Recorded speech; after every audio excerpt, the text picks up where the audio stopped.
Yo, what's up, friend? Welcome to Grow Your Video Business. This is the show for studio owners and videographers who want to learn how to get paid what they're worth, run a smarter business, and live a better life. My name is Ryan Coral from Studio Sherpas, and I have the extreme honor and pleasure of being your host. Today's episode, I got to interview filmmaker Kevin Brown. This dude has a heart of gold, and his story is so powerful. I'm really excited for you to hear it and to be inspired and challenged by it. Today's episode is all about finding hope and inspiration in the stories of others from within our own video community. We talk about the power that is within our own stories, and then also one of my favorite topics, how attitude affects everything. And if you have kids like I do, trying to teach them this is, anyway, it's gold. I'm so excited for you to hear Kevin's story, the struggles and the adversity that he's faced and what he's overcome, and how we can all relate in our own journeys. But before we get into all that, I wanted to mention something that I've created to help you avoid one of the biggest mistakes that we make in the sales process when talking with new clients. I'm hosting a free workshop that's going to give you the tools that you need to stop leaving money on the table so that you can feel more confident on your sales calls, which should lead to more bookings and the kind of jobs that you want to be doing. You can get access to this free workshop at studiosherpas.com/budget. With that, let's jump into this episode. Here we go. If there was one thing that could have ended my business 17 years ago, it would be because of the numbers. I hate accounting, taxes, W-9s, W-2s, W-40s, spreadsheets, all of that stuff. And I hate it mostly because I'm afraid of it. I'm just not great with numbers. If this sounds familiar, or if you're so new in your business that it's not even on your radar yet, you need Core Group. Core Group can help you create financial systems and tax strategies that you need so you can grow profitably, and they've been doing this for over 20 years. They become an extension of your team so that you can stay in your lane of expertise and then lean on them to help guide you along the way. For me, having a team of experts in my corner to help keep track of our books and just to make sure that we're budgeting for taxes appropriately, to have an actual strategy for our taxes and our accounting is priceless. And it allows me to sleep easier at night, knowing that I don't have to be an expert in that arena. If you want to avoid surprises in your video business, and you want experienced help building a plan for the future that you want, both professionally and personally, head over to studiosherpas.com/core for more information. And when you're ready to set up a free consult with them, make sure to mention Studio Sherpas for a special discount too. Got your back. Get more out of your accountant. Go to studiosherpas.com/core. What's up, friends? Hey, welcome to this episode.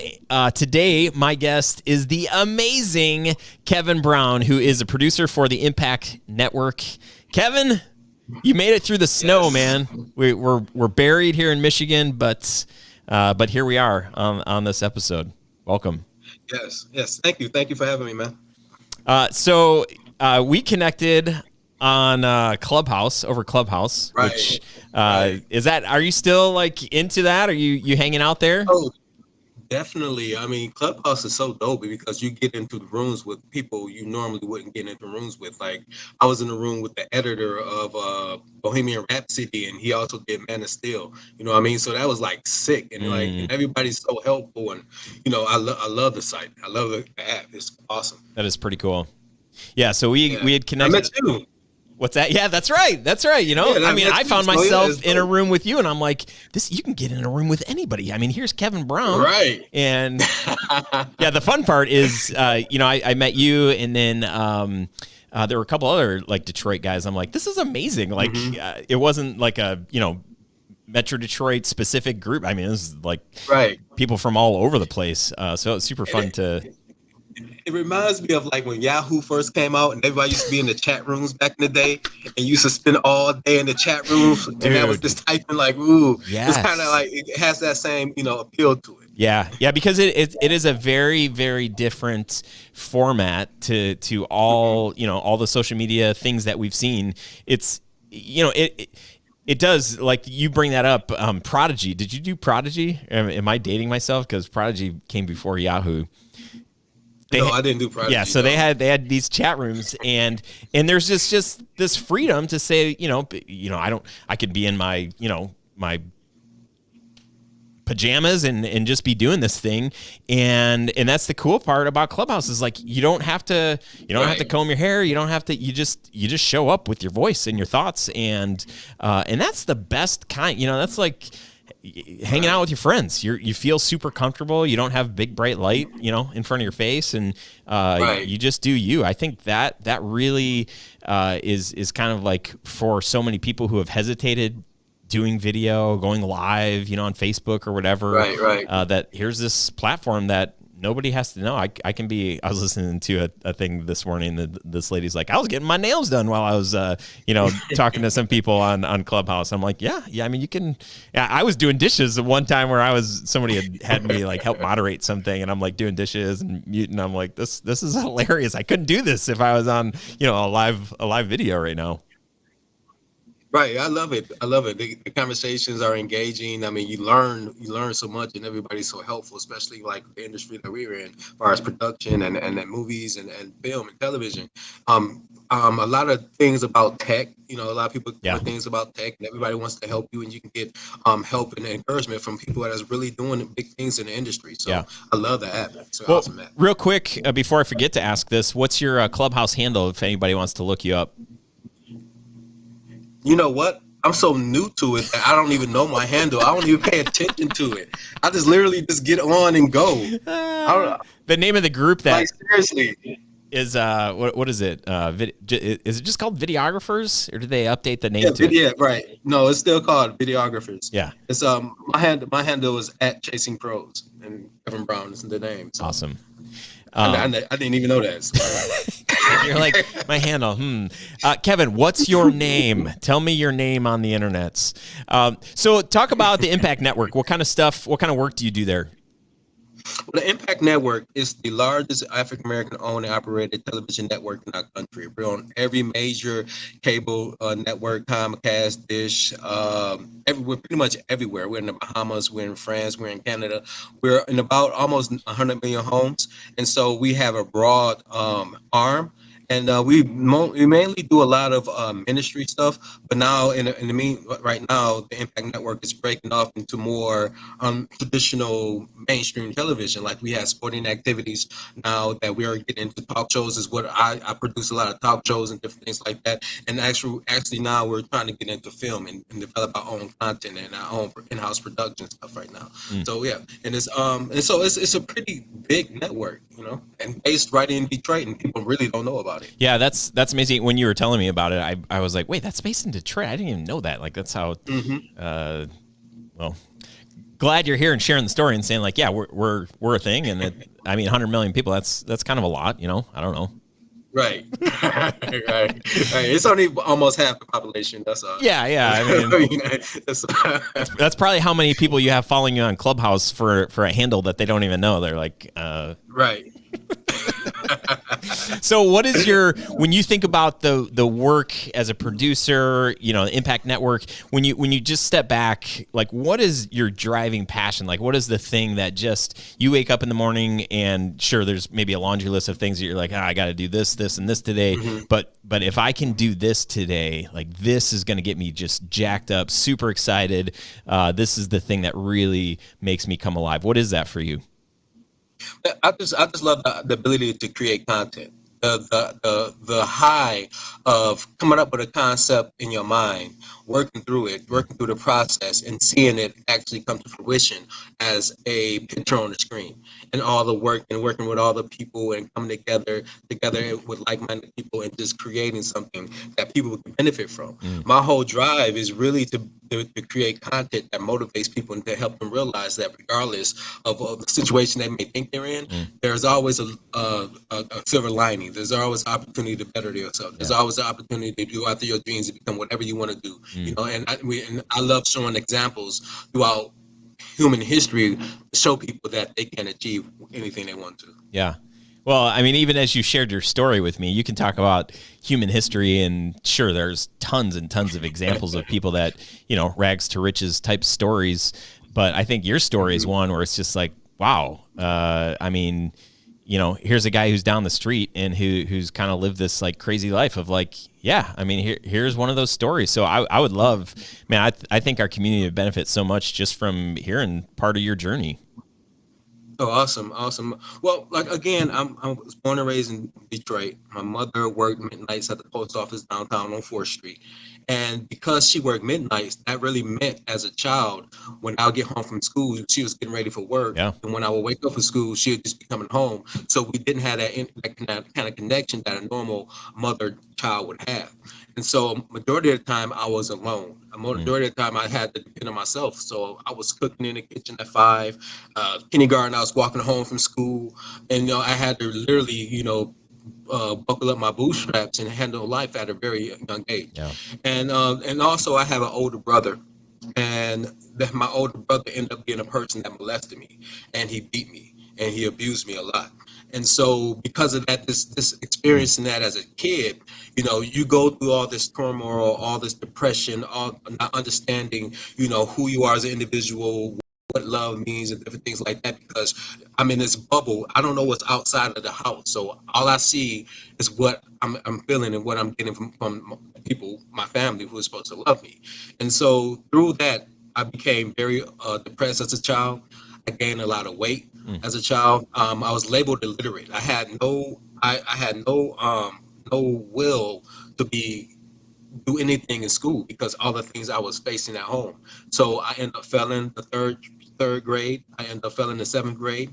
I tried to commit suicide when I was 8 years old Oh my as a gosh. child. 8 years old. I mean, I remember it like plain as day. It was Ugh. just I was tired. I felt alone. I felt depressed. I mean, I was getting bullied at school, bullied at home. No matter where I went, it was always drama, drama.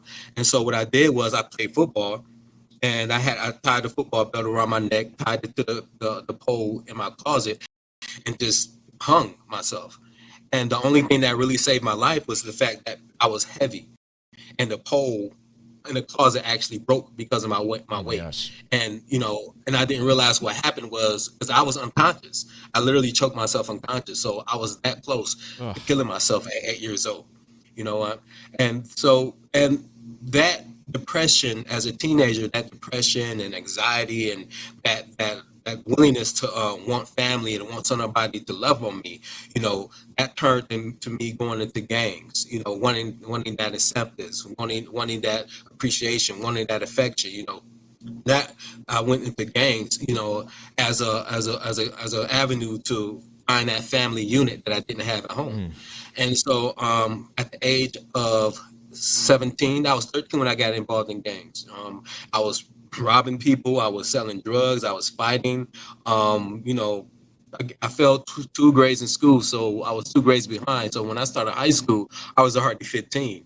And so my 9th grade year, I skipped. My 10th grade year, I skipped. And at the end of the 10th grade year, when I was about 17 years old, I committed armed robbery. I was sentenced to jail for 3 to 15 years for my crime. But the ironic thing about this was the institution that was created to like lock me down is actually the institution that set me free. It's actually where I had my first mentor, a guy named Jeff. I don't even remember his last name. His name was Jeff, and he used to sit with me every morning and speak life into me, like, Kevin, I mean, this is not, I've been in and out of jail all my life. You do not want to do this. I see so much potential in you. You have a gift that you don't even realize you have. Oh my gosh. So he was the first person to actually speak life into me. Wow. And I finished my GED in prison. I learned how to read in prison. I've read my first book. It was Pet Cemetery. It took me a long time, and I what a choice, right? Not educational. Let's dig us some dead pets, and that's what we're gonna start off with your education. Do they have that part in the book where they like slice the guy's ankles like with the razor? Right, creepiest scene I've ever seen. Oh, okay, I great. know, right? I think everybody just grabbed their ankles at that time. I know, dude. Like everybody. And then Zelda, or whatever, isn't her name Zelda? Like, oh, the creepiest, scariest sister, whatever she was. Oh. Right. All right, move on. Tell me the next book you read. Gosh. So I read Pet Cemetery. It was all Stephen King stuff. I read Pet Cemetery, Tommy Knockers, and what was it? There's another Stephen King. I want to say The Stand. Yeah. The Stand was like that Yeah, big, dude. and I Yep. had nothing but time, so Yep. I just Wow. ran. You know what I mean? And I actually worked out and lost a lot of weight. But so, like, again, prison for me was my intervention, and Yeah. so when I came home, I wanted to do something different. I Yeah. had no idea, no clue what to do. I had no inkling of no direction, no one around me who had really done anything. So all I had was a desire to become better. Yeah. And so I ended up getting married, thinking that was the right thing to do.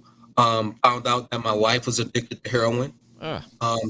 She had the only reason I found out is because she had gotten pregnant with my oldest son, Oche, and she didn't want to hurt the baby, so she admitted herself into drug rehab.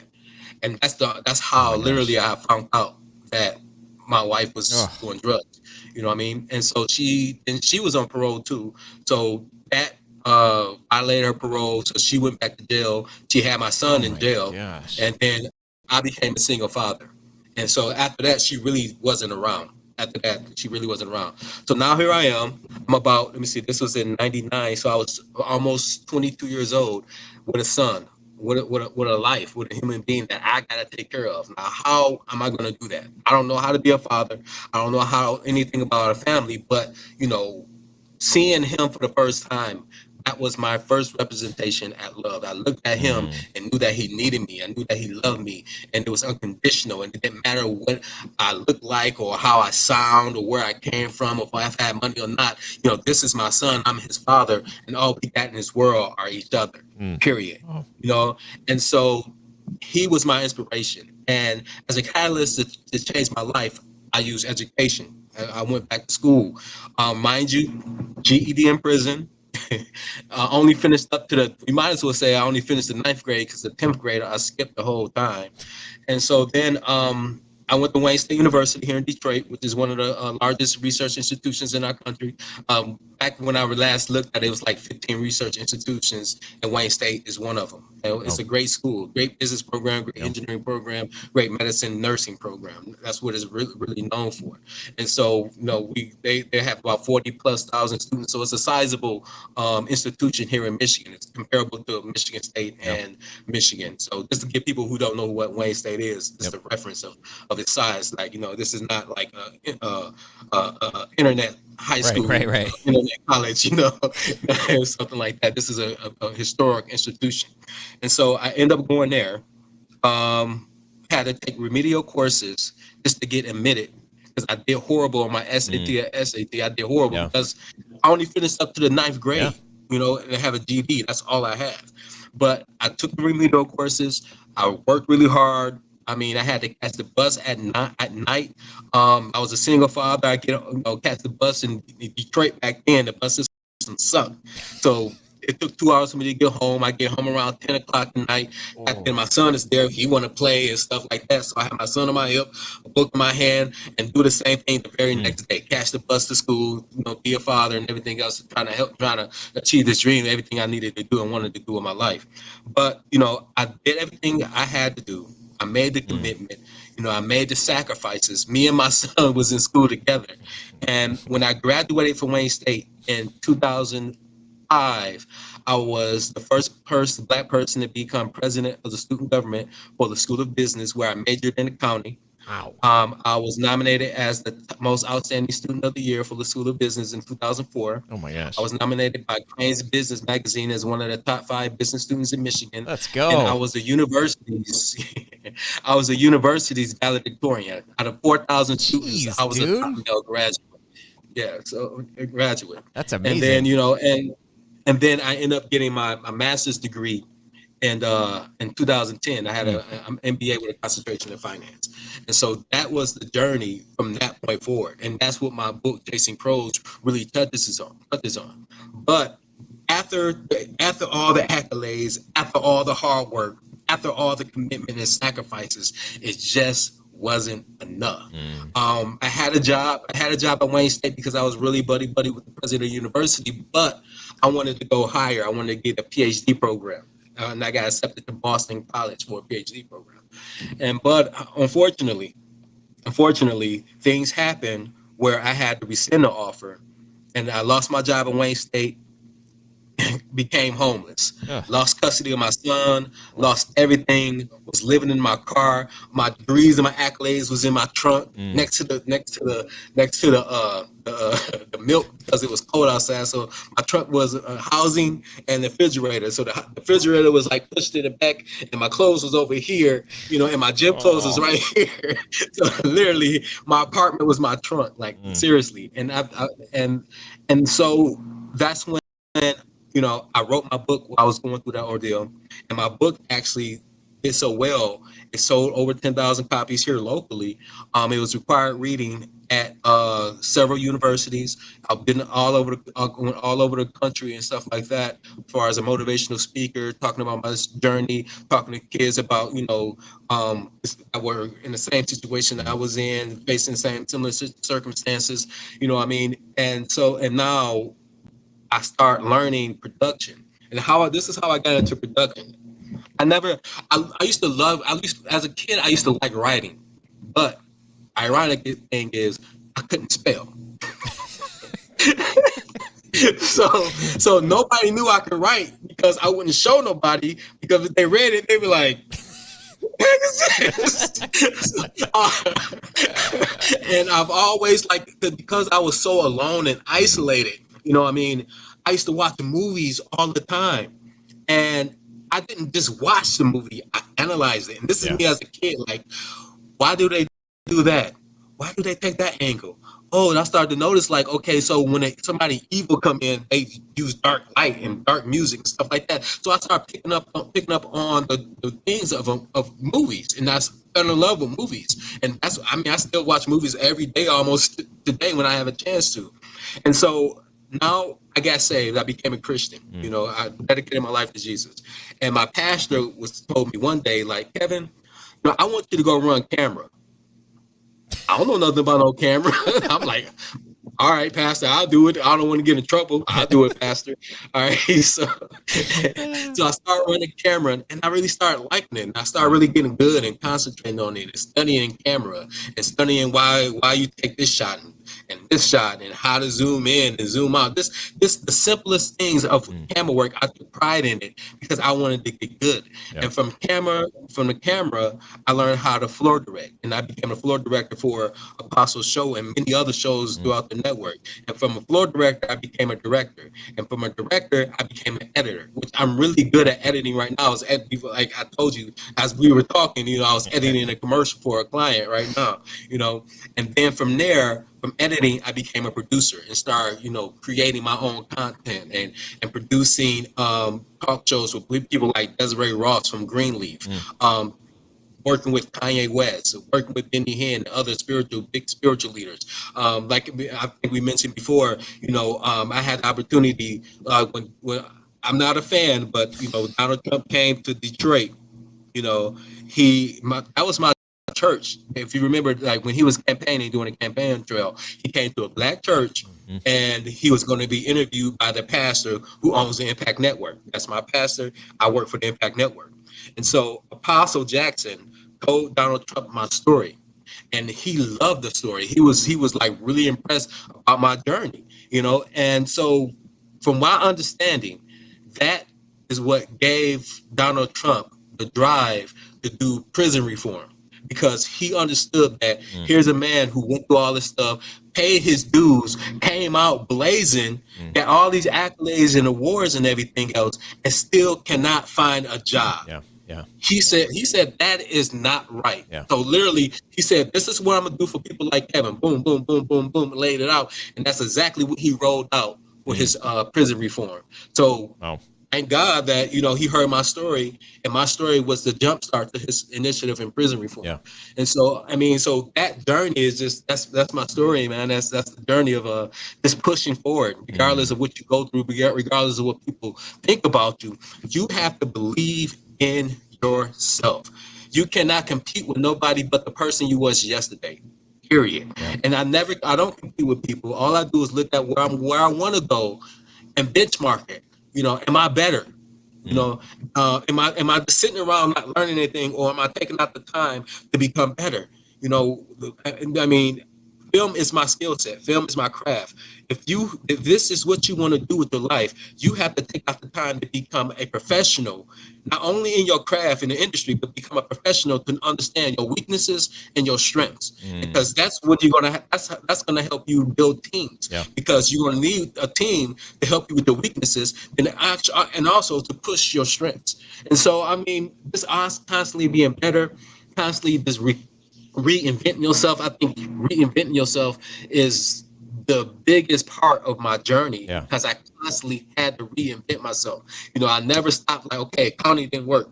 All right, let me write books. Books did okay. Let me get into production. So you constantly have to have an open mind and constant willingness to push beyond what you think you can do and really witness what you can. Yeah, that's amazing.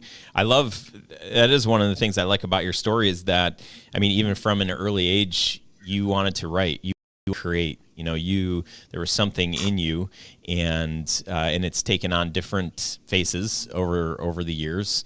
But here you are as a storyteller, and I mean, if the only story that you had the opportunity to tell is your own, that's amazing, right? That's a story that will motivate people, will get people to say, like, man, if Kevin can go through all of that and stand and still have this attitude of like, hey, I'm still growing, I'm still learning, I've got more to learn, I've got, like, I want to become better, and like that, Right. that gives a permission to a lot of people to say, like, you're not done yet. I don't care.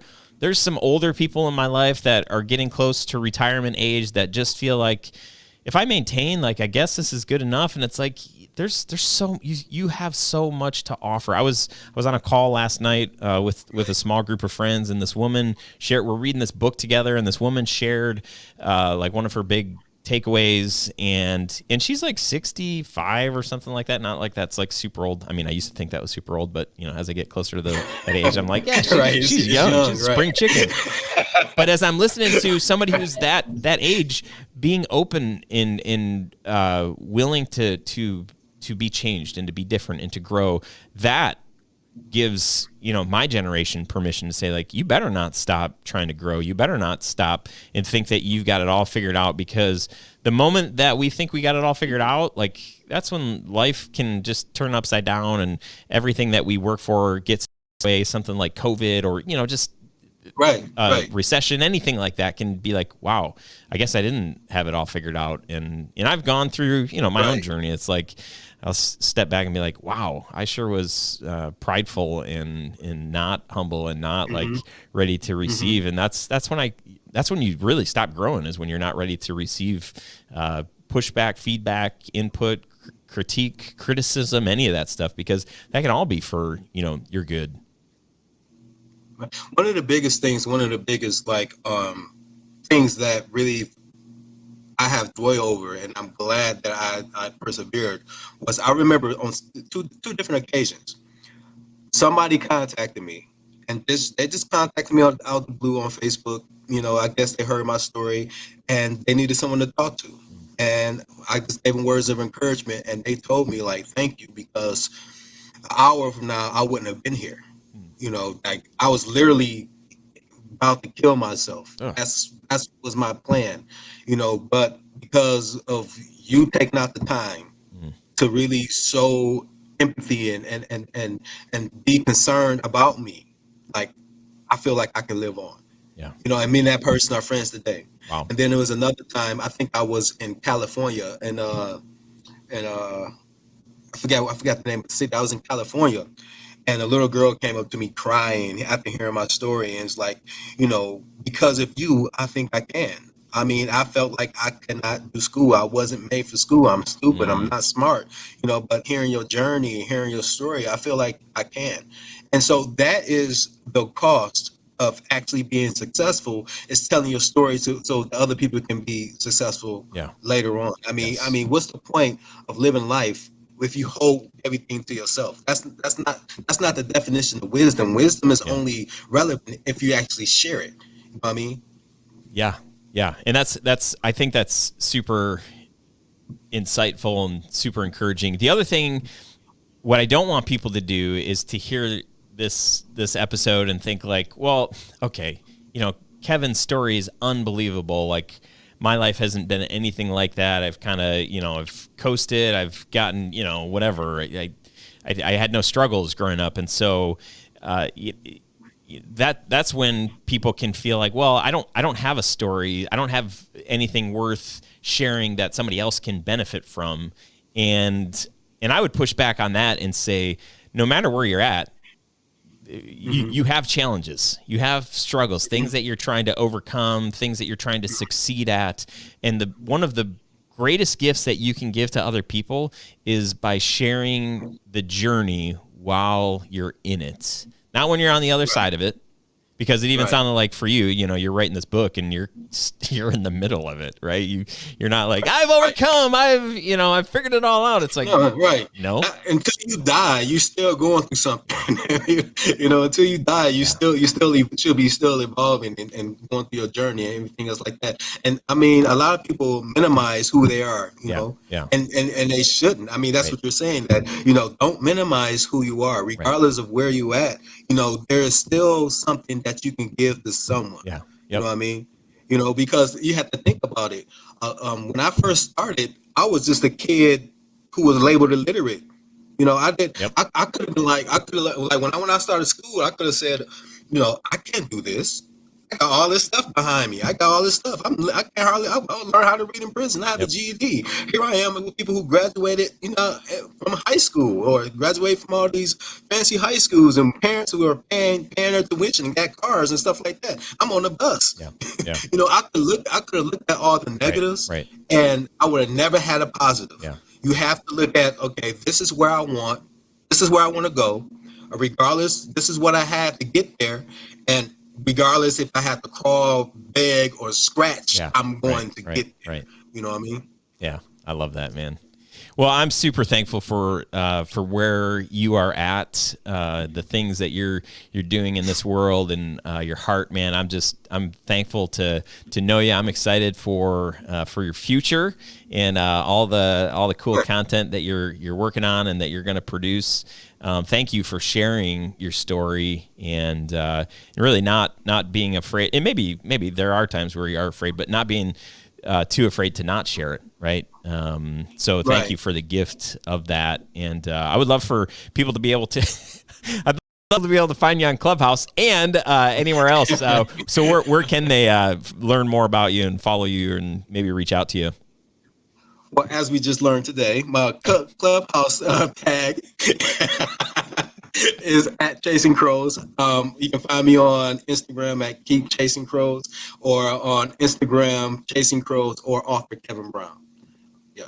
And Chasing Crows is the name of your book, right? Right. Chasing Crows is the name of my book. Yeah. Yeah. Awesome. Kevin, thank you so much. How do you want to leave us today? I mean, I just hope everyone here understands that they have purpose in life. That regardless of where you come from, regardless of how much money you have, your economic disposition, your social status, if you're married or not married, if you have children, you don't have children, there is purpose in you. And as long as you're breathing, you have to be determined and really want to find that purpose. And just take the words that you heard from me and Ryan, and to realize that you're worthy. You're worthy of life. You're worthy of love. You're worthy of success. And once you feel that, and once you really, take hold of that, then the world is yours. There's nothing you can't accomplish. Focus on you. Love on you. Become an expert of you. Okay? Because a lot of times we didn't cover this. A lot of times we live life for other people, going to school because that's what we think we're supposed to do. But then you kind of lose yourself in the juggle, not understanding who you are. Take out the time, especially during this pandemic. This is the best time, because you're forced to spend time with yourself, love on you, understand who you are, and be okay with who you are. That's pretty much all I have to say. I love it. Super powerful, man. Thank you for the gift of sharing your story. Looking forward to getting some more time with you here in the near future, man. Yes, I'm working on a documentary, man, if you want to help. Let's do it. Way to put me on the spot. This is awkward. Kevin, I appreciate you, man. Thank you for your time today. Oh, thank you. All right, thank you for tuning into this episode. Leave a comment below and tell me, what obstacles have you overcome in starting your own business? And what are you going to take away from Kevin's story? What resonated and what might you do different?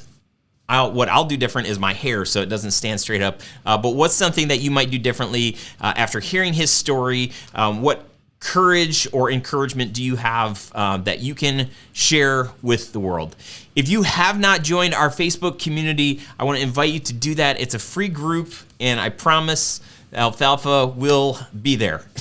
There's hundreds of other filmmakers, videographers that are set on growing their video business, and we're all about encouraging each other, linking arms with each other, and doing this together, asking hard questions.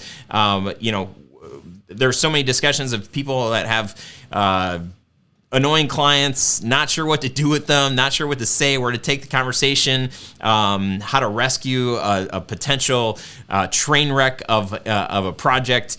There's all sorts of that stuff. So I want to invite you, if you are a person that seeks help, that wants to learn from others, this community that I have been a part of building and growing has been so incredibly invaluable to me and so many others. So you can, if you hop into Facebook and just search Grow Your Video Business, you'll find the group there. Or if you type in studiosherpas.com/Facebook, it will link you directly to the group. So that's it. I'm excited for you. I'm excited for your business. I'm excited for you to take the things that we're teaching here, that we're sharing here on this show, and apply them in your own life, in your own business, so that you can experience the fullness and all the goodness in owning a video business and not being owned by your video business. Okay, that's all I got for now. Shoot me a message if you need anything. You can send me an email, ryan@studiosherpas.com. Would love to hear from you. I'll see you next week on the next episode. Bye for now. I'm such a dork. Back when I started my video company, stock footage, it used to be the worst. It was terrible quality, super cheesy shots, and really small selection, and it was really expensive. That is not the case with Storyblocks. They offer affordable subscription plans to their enormous library of stock footage, and with their unlimited access plan, you get access to the whole library, including HD and 4K footage. They've got After Effects and Premiere Pro templates, music, images, sound effects, and more. Seriously, there is tons. There have been so many projects where our team just needed one extra shot. Maybe the day after the shoot, the client was like, hey, this would have been a great thing to get. And we're like, ah. Or in post-production, they're like, hey, it'd be a really cool shot. We've saved our clients and ourselves a ton of money and headaches and heartaches. And we've saved a couple of projects that just needed that one special shot with our Storyblocks subscription. Head over to storyblocks.com/studiosherpas to help you create more video with their affordable subscriptions.